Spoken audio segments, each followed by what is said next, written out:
Bago pa man bumaba ng eroplano, nahilo at nagsuka pa si Mary Jane Veloso. Kaya naman bahagyang naantala ang kanyang paglipat sa Correctional Institution for Women sa Mandaluyong. Martes ng gabi na turnover si Mary Jane sa kustudiya ng Pilipinas. Gwardyado siyang dumating sa Jakarta Airport kasama ang ilang Indonesian authorities. Ate Mary Jane, kamusta ka na?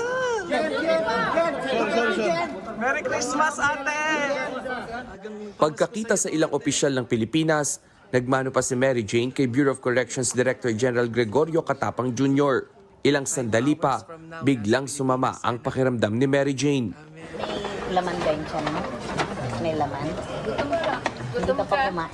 Nang humarap sa presscon, purong bahasa Indonesia ang lengguwahe ni Mary Jane. Kinanta pa nila ni Foreign Affairs Undersecretary Ed De Vega ang Indonesian National Anthem. Mensahe naman ni Mary Jane kay PBBM, President Bongbong Marcos. Marcos Jr., maraming salamat po. Clemency, Mapawalang sala. mapawalang sala. Okay, bakit? Okay, sige. Kasi wala akong kasalanan. nais din ni Mary Jane na makasama ang kaanak na makapagdasal at magpasalamat sa kanyang pag-uwi. Opo, maagang pamasko. Anong una mong gagawin sa Pilipinas? Gusto kong magpunta sa simbahan, maraming simbahan.